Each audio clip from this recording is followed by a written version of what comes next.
Hello everyone, good morning. We have studied about evolution in our last lecture. Last lecture में हमने evolution के बारे में introductive chapter पढ़ा था. We have studied. Then we know what is evolution. Evolution is a gradually development of organisms, living beings, animals and plants. पिछले chapter में हमने देखा कि इवोल्यूशन क्या है. तो ये जो है वो ग्रेजुअली डेवलपमेंट, धीरे धीरे धीरे धीरे प्लांट्स और एनिमल्स में जो डेवलपमेंट होता है जिससे उनमें चेंजेस आते हैं, है ना. तो our earth is not as well as we saw that today's and in the previous era our earth is very hot. पहले जो है वो अर्थ बहुत, इसका सरफेस जो है बहुत हॉट था. इसमें नो लाइफ वाज देयर, यहाँ पर कोई लाइफ नहीं थी. And gradually life is originate on the surface of earth. Life जो है वो अर्थ के सरफेस पर ओरिजिनेट हुई. And many species of plants and animals are gradually slowly developed in here. Okay. हमने डायनासोर के बारे में भी पढ़ा कि डायनासोर युग हुआ करता था जिसमें many types of dinosaur, large size of dinosaurs are found there. Some are herbivorous and some are carnivorous. Some are two-legged bipeds and some are four-legged tetrapeds, as well as many types of plants are found here. So today we studied about habitat and its effect. Habitat means जहाँ पर जीव रहते हैं, where the living organisms is found is called habitat. When dinosaurs were abundant on earth, do you think there were enough resource in the habitat for their survival? Dinosaur के नष्ट होने का कारण क्या था कि वहाँ पर उनका जो हैबिटेट था वहाँ पर उनके खाने की कमी हो गई. आपस में कंपटीशन जो है वो बढ़ गया. तो धीरे धीरे और जो अर्थ क्वेक वगैरह आते हैं उन सब से डायनासोर जो है वो ख़त्म हो गए, वहाँ पे सर्वाइव नहीं कर पाए. Would their population increase of resource were adequate? We observe presently that the population of some species is increasing at a fast rate, while that of some other is declined rapidly. As for example, the number of tigers in our country are reducing as at such a fast pace that they are at the edge of extinction. The same thing is happening with the vulture, sparrow, and certain other animals. On the other hand, human population is increasing at such a fast pace that there is a rapid fall in the availability of resource in human habitat. Habitat जहाँ पर animals को खाना, है ना, food जो है available होता है, जहाँ पर ये अपने आप को बचा के रह पाता है, वहाँ वो उसका हैबिटेट बन जाता है.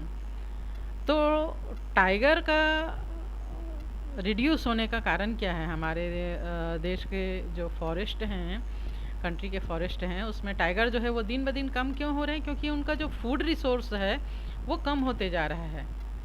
और भी बहुत सारे जो एनिमल्स हैं वो एक्सटिंक्ट होते जा रहे हैं. और क्या इसका कारण ह्यूमन बींग्स है? Yes, of course human beings is responsible for it. When the population of human beings is rapidly increases, their demand is also increases, like house and food and other requirement of life is increases. So the human beings are capture the habitat of nature and other animals extinct in there. You have, जैसे जैसे मानव का जो population है बढ़ते जा रहा है, उसकी जो डिमांड है फूड की डिमांड है, रहने की डिमांड है, और जो अदर रिक्वायरमेंट्स है लाइफ की, वो सब जो डिमांड है वो बढ़ते जा रहा है। तो वो क्या कर रहा है कि नेचर को कैप्चर करते जा रहा है, जंगल को काट के खेत बना रहा है ना, फॉरेस्ट को काट दे रहा है, या वहाँ पे अपना लैंडफिल बना रहा है, बड़े बड़े कॉलेजेस फैक्ट्रीज का फॉर्मेशन कर रहा है, जिससे जो वाइल्ड एनिमल्स हैं या अदर एनिमल्स हैं उनका जो हैबिटेट है और रिसोर्सेस ऑफ फूड है वो कम होते जा रहा है, जिससे वो क्या हो जा रहे हैं, लुप्त हो जा रहे हैं, नष्ट हो जा रहे हैं, डिस्ट्रॉय हो रहे हैं धीरे धीरे। You have read about the food chain in class 9th. What will happen if any organisms of a food chain vanish? What do you think may be the cause of the rapid decline in the number of tiger? Does the increase in human population have any role? Yes, of course. Human population is totally responsible for it, है ना। Food chain के बारे में हमने 9th में पढ़ा था, आपने पढ़ा था। जैसे किसी भी फूड चेन से अगर हम किसी भी एक चैन को हटा दें तो क्या होता है, वहाँ का पूरा उस एनवायरनमेंट का फूड चेन ही डिस्ट्रॉय हो जाता है। What will happen if the population of a certain species of organisms increase unusually?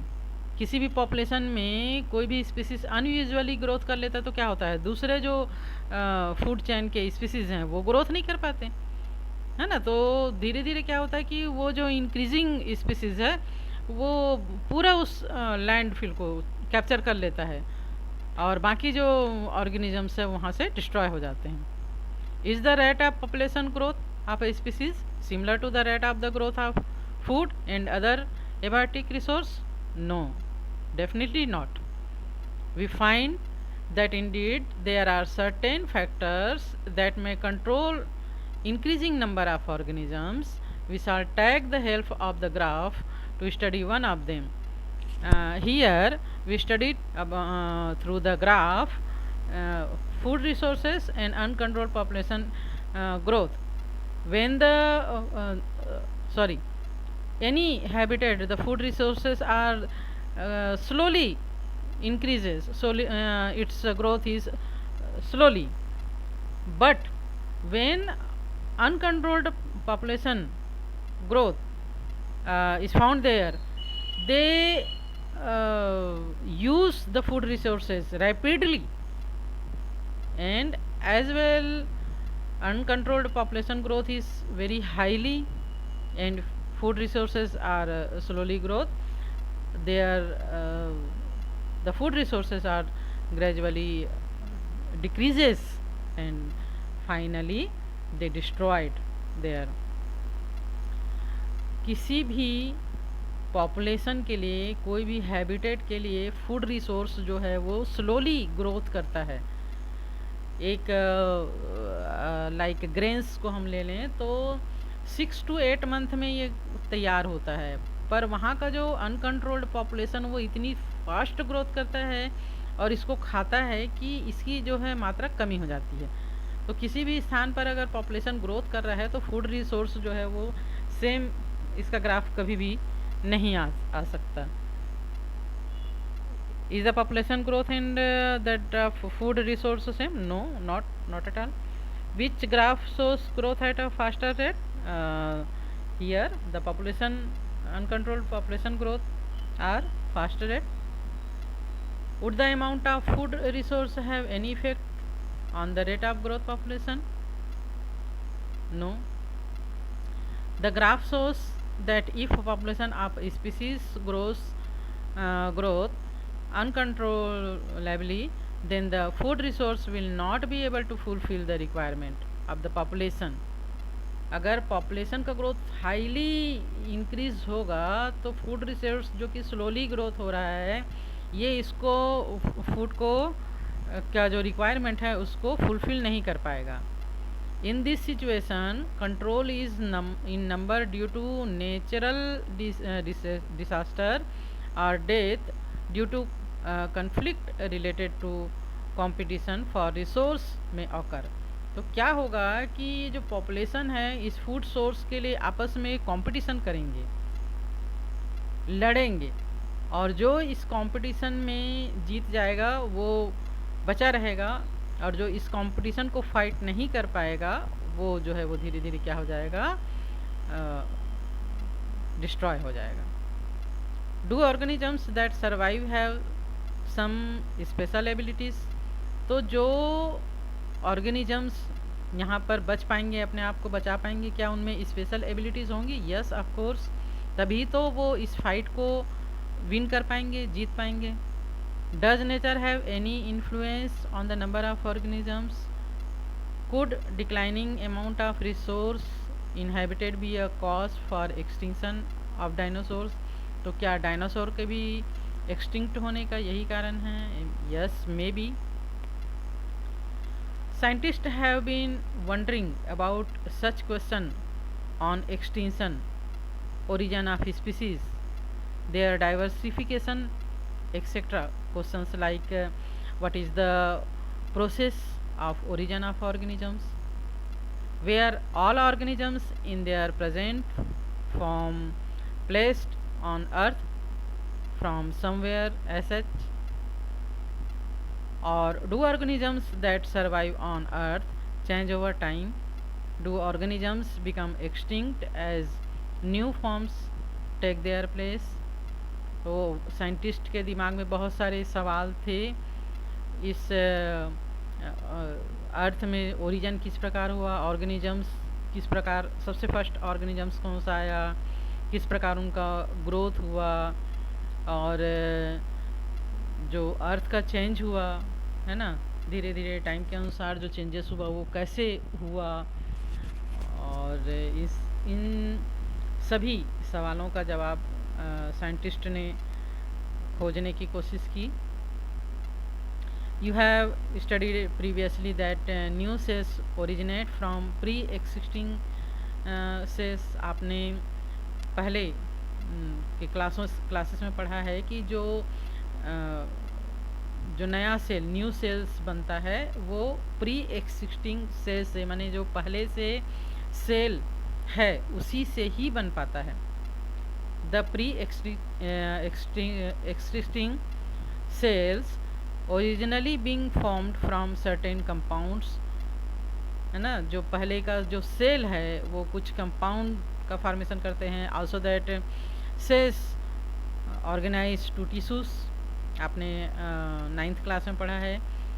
Sales जो है वो कंबाइंड होकर टिश्यूज़ का फॉर्मेशन करते हैं, tissues to organ, organs to organ system, and then to multicellular form of organisms.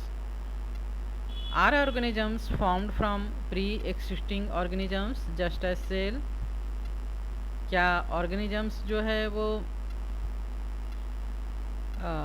एक cell के रूप में भी होते हैं? Yes of course, all protozoans are one cellular organisms which has fulfilled their life requirement is only one cell. A little over 200 years back, eminent naturalist scientist studied nature, Charles Darwin and Alfred Russel Wallace were looking for answers to such questions. There were of course many before them as well who tried to answer such questions in their own way. जो हमने अभी questions बताया कि scientist के दिमाग में सब questions आए, उनको खोजने के लिए 200 years ago two scientists, Charles Darwin and Alfred Russell Wallace, इन्होंने इन क्वेश्चन का आंसर ढूंढने का अपने तरीके से प्रयास किया। But these two made an extensive study of organisms, their remains natural condition and proposed the most profound theory in science that brought about a remarkable change in the view of the society till then. और इनको द्वारा जो खोज किया गया, research किया गया, ये काफ़ी लंबे समय से इन्होंने नेचर का स्टडी किया, उनके कंडीशन का स्टडी किया, और फिर अपनी कॉन्सेप्ट बनाया, थ्योरी बनाया, जिसको कि सारे साइंटिस्टों ने माना।